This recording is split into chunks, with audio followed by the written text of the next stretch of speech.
di bulan-bulan yang mulia seperti begini, dalam bulan Ramadan tentunya, adalah seyogianya setiap kita adalah mengkabarkan kepada sanak famili kita atau kerabat kita yang memang mereka memiliki harta yang cukup dan itu adalah sudah wajib mengeluarkan zakatnya, maupun dari perdagangannya atau dari peternakan dan lain sebagainya, itu adalah udah kewajiban bagi kita untuk dapat mendakwahi mereka.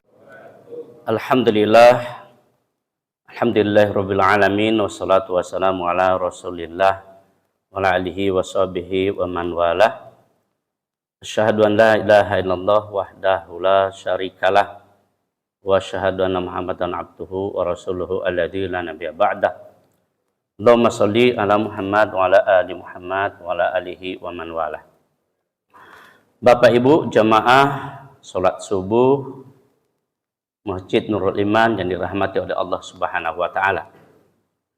Alhamdulillah pagi berbahagia ini Allah Tabaraka wa taala pertemukan kita semuanya dalam keadaan sehat walafiat, dan alhamdulillah atas rahmat Allah Tabaraka wa taala kita sudah menyelesaikan kewajiban kita di hadapan Allah, yaitu melaksanakan salat subuh secara berjamaah. Dan saat ini kita lanjutkan dengan majelis zikir, ya, majelis ilmu, yaitu yang pada saat ini kita insyaallah akan membahas tentang urgensi menunaikan zakat mal dan prinsip penyalurannya. Bapak Ibu rahmatullah subhanahu wa ta'ala, hal yang demikian mari sama-sama dahulu kita akan memulai kajian kita ini dengan baca basmalah. Bismillahirrahmanirrahim. Nah, Bapak Ibu rahmatullah subhanahu wa ta'ala, sebagaimana sudah kita ketahui tentang perintah untuk berzakat ini sudah tercantum dalam Al-Quranul Karim yang Allah Subhanahu wa taala sebutkan dalam surah At-Taubah, ya, sebutkan surah At-Taubah maupun dalam surah Al-Baqarah. Hal tersebut Allah Tabaraka wa taala berfirman, khudh min amwalihim shadaqatan tutahhiruhum wa tuzakkihim biha. Khudh dari kata akhadha ya'khudhu, jadi mengambil. Ini adalah memang sebuah perintah kepada petugas atau sebagai amil untuk menginformasikan, menghimbau dan menjemput itu zakat serta mengumpulkan zakat tersebut. Ya, itu siapa? Kepada siapa? Itu kepada mereka yang berkewajiban membayarkan zakat mal tersebut. Kalau zakat fitrah itu sudah biasa, insya Allah ma'ruf. Karena zakat fitrah itu sendiri kan mengena kepada seluruh jiwa kita, dari anak sejak lahir enggak menjadi orang yang dewasa sekalipun seperti kita. Jadi kalau zakat mal ini adalah memang orang tertentu yang memang mereka sudah berkewajiban untuk menunaikan zakat tersebut.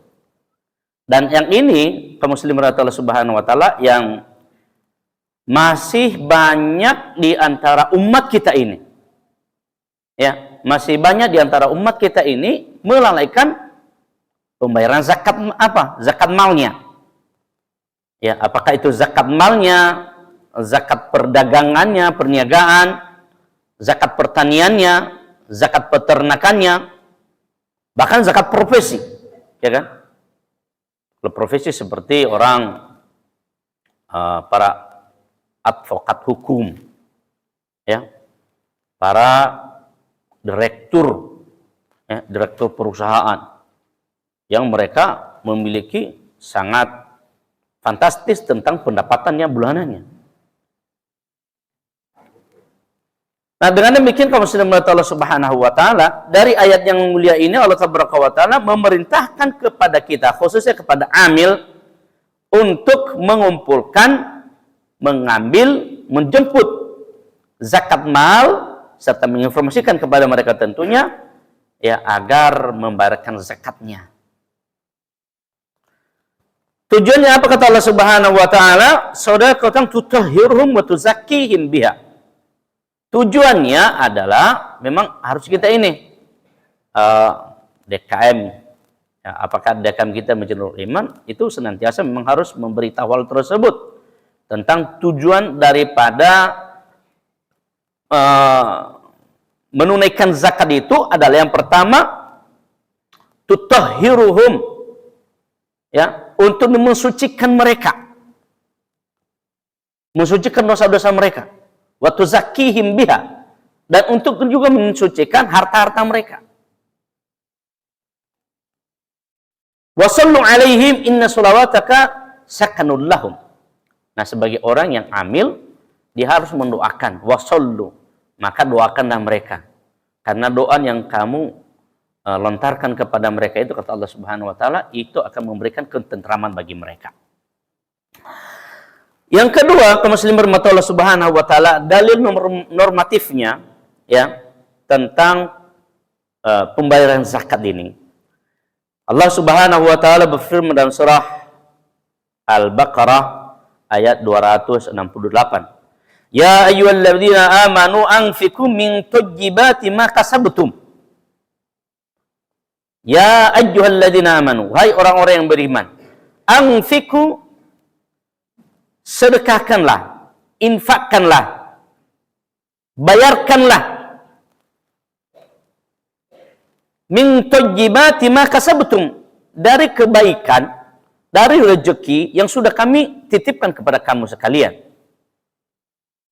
Wa mimma akhrajna lakum minal ard, dan hal tersebut pun yang itu yang sudah kami berikan rezeki kepada kamu dari rezeki dalam bumi.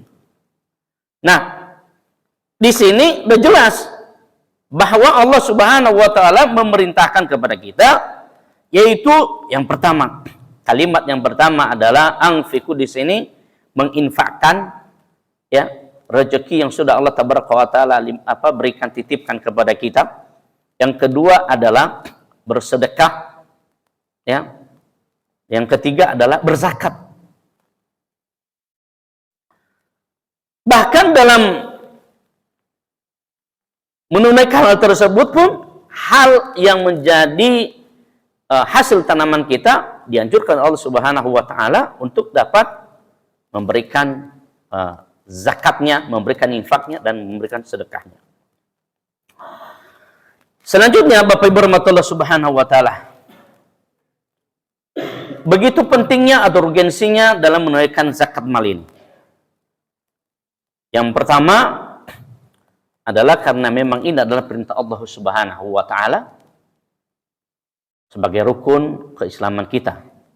Bunyal Islamu ala khamsin, syahadatin la ilaha illallah wa anna muhammadar rasulullah wa iqamis shalah wa ita'iz zakah. Jadi dibangun Islam itu di atas 5 hal. Yang pertama adalah membacakan dua kalimat syahadat sebagai persaksian, dan itu adalah bukti keimanannya. Dan yang kedua, iqamis shalah, dan mendirikan sholat. Sudahlah dia mendirikan sholat, maka belum sempurna keislamannya sebelum dia wa ita'iz zakah, dan membayarkan zakatnya. Shaum Ramadan, dan berpuasa pada bulan Ramadan, wa hajjul bait, dan melaksanakan haji. Ini posisi yang ketiga, dan menunaikan zakat menunjukkan kepada kita ini adalah salah satu perintah Allah Subhanahu wa taala. Yang kedua, hadis Rasulullah sallallahu alaihi wasallam ketika diutus Mu'adz bin Jabal, ya, ke Yaman oleh Rasulullah sallallahu alaihi wasallam.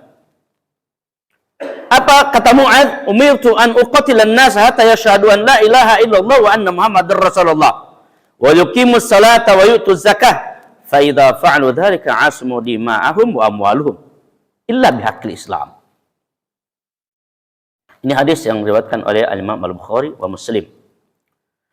Umirtu an uqatilan nas, aku diperintahkan untuk memerangi manusia. Umirtu dari kata amara ya'muru. Jadi Rasulullah SAW ketika Mu'adz pergi ke Yaman. Ya Mu'adz, innaka ta'ti qauman ahlal kitab. Wahai Mu'adz, engkau nanti ketika sudah sampai di Yaman itu bertemu dengan para ahli kitab. Sudah jelas kalau di Yaman itu saat itu mereka adalah banyak sekali ahli kitab. Ya. Sampai-sampai dulu sebelum Rasulullah SAW lahir di muka bumi ini, bagaimana kekuasaan Abraha, ya, hingga mau memindahkan Ka'bah Al-Mukarramah untuk dipindahkan ke Yaman sebagai salah satu kerajaan besar yang orang-orang Kristen di sana, para ahli kitab. Jadi ketika Rasulullah SAW mengatakan Mu'adz, ya, bin Jabal, fad'uhum ila syahadati an la ilaha illallah wa anna Muhammad wa anna Rasulullah. Jadi engkau ketika sudah sampai di sana ya Mu'adz, engkau maka ajaklah manusia untuk dapat mengucapkan syahadat an la ilaha illallah wa anna Muhammad wa Rasulullah. Ketika sudah dia diucapkan dengan diperintahkan oleh Rasulullah sallallahu alaihi wasallam, maka Rasulullah sallallahu alaihi wasallam memerintahkan kepadanya untuk, ya, kepada orang-orang yang masuk pada Islam tersebut